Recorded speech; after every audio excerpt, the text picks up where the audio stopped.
पहला पाठ नबी इसायास का ग्रंथ, अध्याय 50, पद संख्याएँ 5 से 9 तक। प्रभु ने मेरे कान खोल दिए, मैंने ना तो कोई विरोध किया और ना पीछे हटा। मैंने मारने वालों के सामने अपनी पीठ कर दी और दाढ़ी नोचने वालों के सामने अपने गाल। मैंने अपमान करने और थूकने वालों से अपना मुख नहीं छिपाया।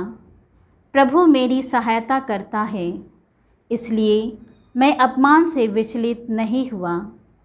मैंने अपना मुख पत्थर की तरह कड़ा कर लिया। मैं जानता हूँ कि अंत में मुझे निराश नहीं होना पड़ेगा। मेरा रक्षक निकट है, तो मेरा विरोधी कौन? हम एक दूसरे का सामना करें। मुझ पर अभियोग लगाने वाला कौन? वह आगे बढ़ने का साहस करे।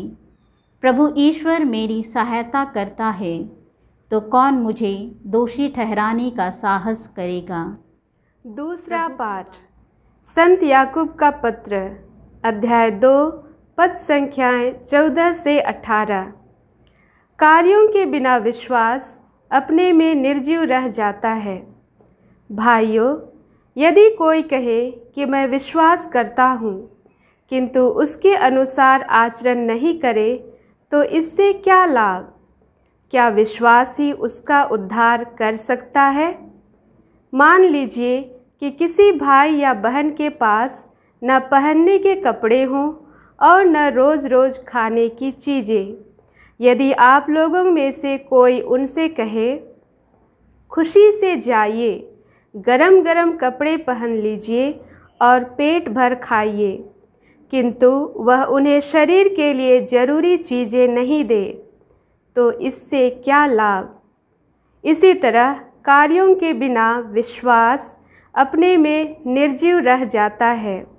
और ऐसे मनुष्य से कोई कह सकता है, तुम विश्वास करते हो, किंतु मैं उसके अनुसार आचरण करता हूँ। मुझे अपना विश्वास दिखाओ जिस पर तुम नहीं चलते, और मैं अपने आचरण द्वारा ही तुम्हें अपने विश्वास का प्रमाण दूंगा।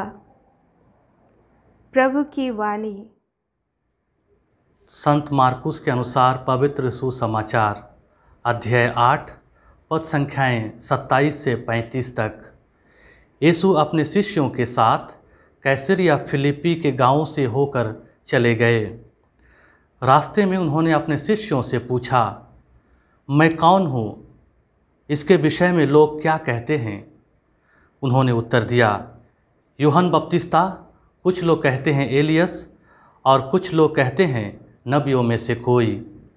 इस पर यीशु ने पूछा, और तुम क्या कहते हो कि मैं कौन हूँ? पेतरुस ने उत्तर दिया, आप मसीह हैं।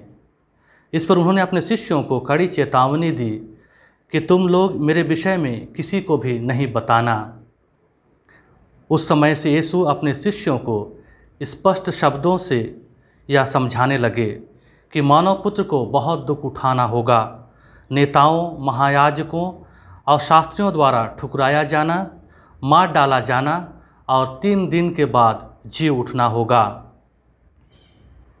पेतरुस यीशु को अलग ले जाकर समझाने लगा, किंतु यीशु ने मुड़कर अपने शिष्यों की ओर देखा और पेतरुस को डांटते हुए कहा, हट जाओ शैतान, तुम ईश्वर की बातें नहीं बल्कि मनुष्यों की बातें सोचते हो।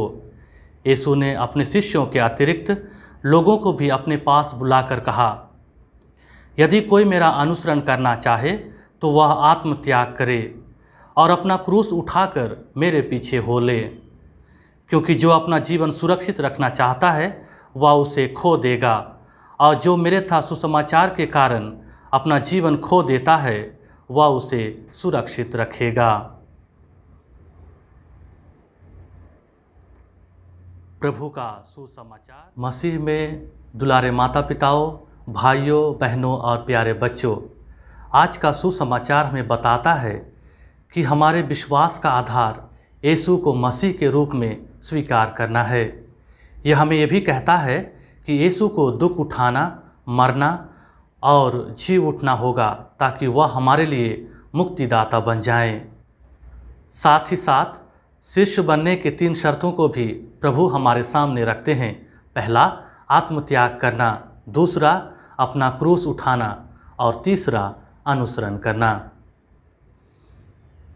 प्यारे भाइयों और बहनों, पहले पाठ में नबी ईसायास ईश्वर के सेवक के विषय में कहते हैं कि वह धैर्य के साथ अपने अत्याचारियों का अन्याय सह लेता है और ईश्वर पर भरोसा रखकर उनके अपमान से विचलित नहीं होता है।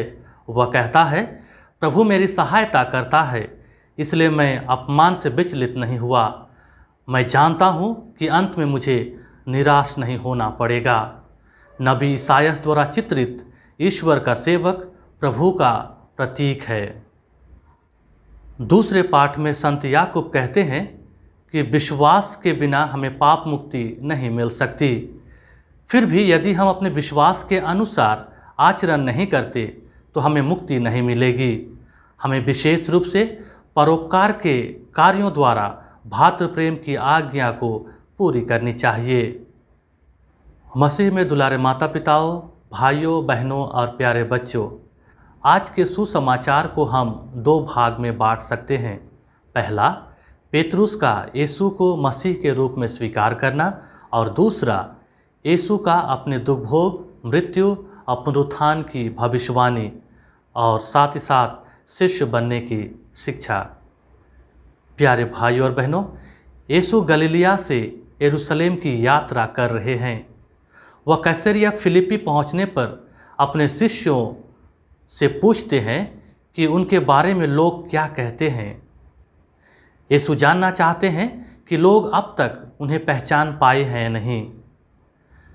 अब हमारे सामने सवाल उठ सकता है कि प्रभु अपने बारे में पूछने के लिए कैसरिया फिलिप्पी को ही क्यों चुना है। प्यारे भाई बहनों, कैसरिया फिलिप्पी गलीलिया से 25 मील की दूरी पर है। इस शहर का निर्माण राजा फिलिप ने अपनी यादगारी और सम्राट कैसर के सम्मान में की थी। यह शहर आर्थिक दृष्टि से संपन्न है और व्यापार का केंद्र भी है। कैसरिया फिलिप्पी गैर यहूदियों का तीर्थ स्थान है। देवी देवताओं की गगनचुंबी कई मंदिरें हैं। यहाँ कैसर का मार्बल का बनाया हुआ मंदिर भी है। इन सब के बीच प्रभु अपने शिष्यों से पूछते हैं कि लोग मेरे विषय में क्या कहते हैं। यह स्वाभाविक है कि जब कोई व्यक्ति अपने बारे में पूछता है और जब हम सुनी सुनाई बातों को उनके बारे में बताते हैं तो यह हमारे लिए बहुत सहज होता है और इसीलिए शिष्य लोगों की बताई हुई बातों को कहते हैं। वे कहते हैं कि कोई कहता है यूहन्ना बपतिस्ता, कोई कहता है एलियस और कोई कहता है नबियों में से कोई। अब प्रभु अपने शिष्यों से व्यक्तिगत सवाल पूछते हैं, उन शिष्यों से जो उनके साथ में 3 वर्ष तक रह चुके हैं, उनकी शिक्षाओं को सुना है और उनके चमत्कारों का गवाह बने हैं। उनसे पूछता है कि तुम क्या कहते हो कि मैं कौन हूँ। इस पर पेतरुस जवाब देता है, आप मसीह हैं। मसीह जीवन का अर्थ है प्रभु की शिक्षा अनुसार जीना, ईश्वर के लिए दुख उठाना और मारा जाना। इसके साथ साथ प्रभु अपने शिष्यों को स्पष्ट शब्दों से शिष्य बनने की शिक्षा देते हैं। पहला, आत्मत्याग करना। आत्मत्याग करने का अर्थ है प्रभु के प्यार के लिए जीवन में उन्हीं बातों को ग्रहण करना जो अच्छी है और उन बातों को त्याग करना जो बर्बाद करती है। दूसरा, अपना क्रूस उठाना। अपना क्रूस उठाने का अर्थ है ईश्वर की इच्छा पूरी करना। विद्वानों का मानना है कि जब हमारी इच्छाओं के ऊपर से ईश्वर की इच्छा गुजरती है या आर पार होती है तो वह हमारे लिए क्रूस बन जाता है। जब हम इसे खुशी से ढोकर जीवन में आगे बढ़ते हैं तो ईश्वर के पास पहुंचने से हमें कोई रोक नहीं सकता है। और तीसरा, अनुसरण करना। अनुसरण करने का अर्थ है यीशु की बातों को जानना और उसके मूल्यों के अनुसार जीवन बिताना। यीशु का मूल्य है प्रेम का जीवन, सबका भला करना और सच्चाई के साथ जीना। इसी में दुलारे माता पिताओं, भाइयों बहनों और प्यारे बच्चों, आज यीशु हम प्रत्येक जन से सवाल करते हैं कि तुम मेरे विषय में क्या कहते हो कि मैं कौन हूँ। क्या आज हमारा उत्तर पेतरुस के जवाब के समान है? मेरे लिए यीशु कौन है? यीशु का मेरे जीवन में क्या प्रभाव पड़ा है?